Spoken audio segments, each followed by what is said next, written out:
Joining us once again is the Congressman representing the 17th District of California, Congressman Ro Khanna. Welcome back to the show. Thank you so much for having me. Always great to be on.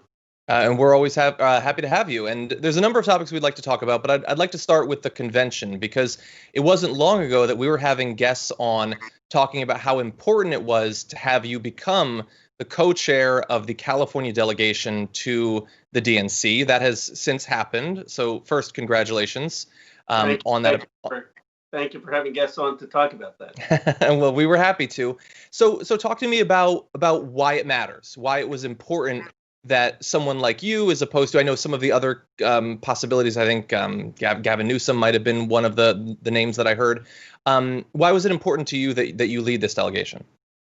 It was important because of the issues. I mean, I am fighting for Medicare for all to become part of our platform.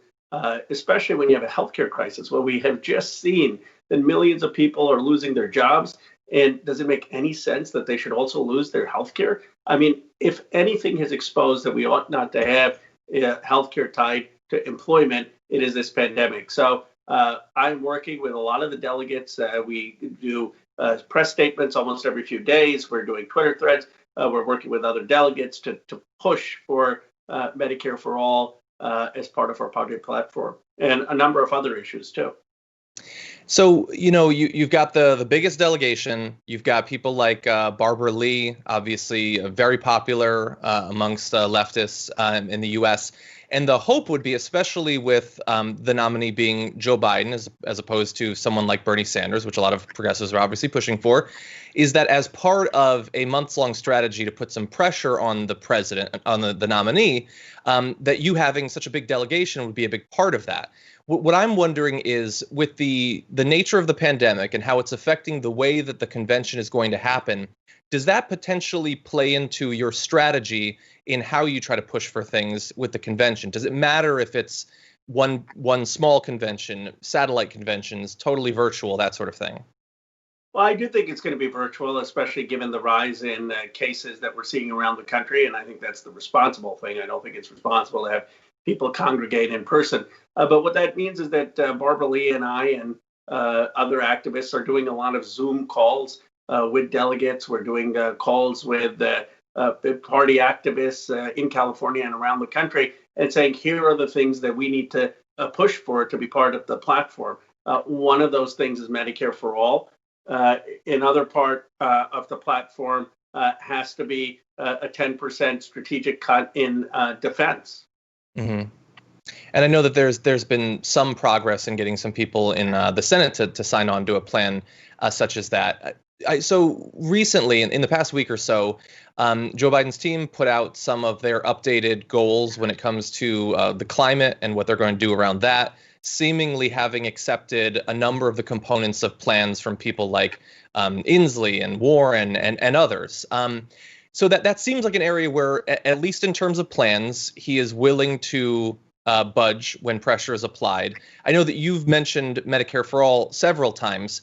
Do you feel like there is actually a good chance that he would move in that direction? I think it's very low chance that he would move in that direction, but I do think we could get a chance that our platform would have that. I mean, our platform has had that since 1980.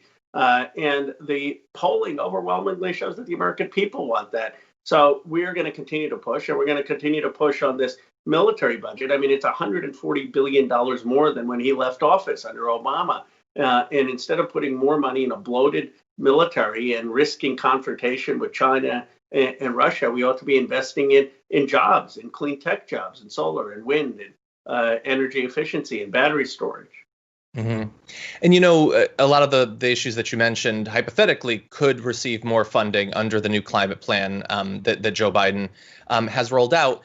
I'm curious, since, we have the privilege here at TDR, we get to speak to congressmen like yourself, people who are actually involved in, creating legislation, trying to get it passed. But then also we talk with a lot of our viewers who are just, everyday Americans and people around the world that are trying to get an idea of how likely things are to happen.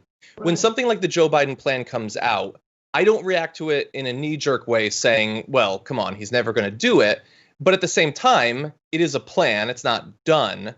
What do you think in terms of how we should approach when we seem to be succeeding in applying pressure, but we're obviously still a very long way from it becoming law.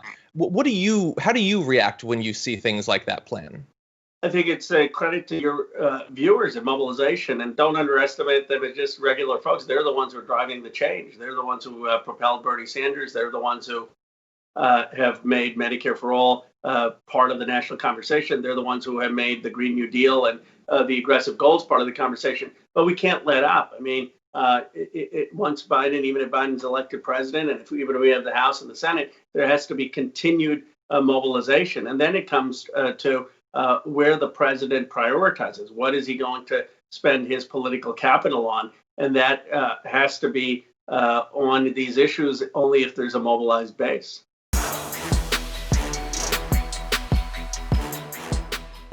For more political news breakdowns, interviews, stories of activism, and me trying my hardest to care about the occasional big celebrity news story, subscribe to our YouTube channel at youtube.com/thedamagereport.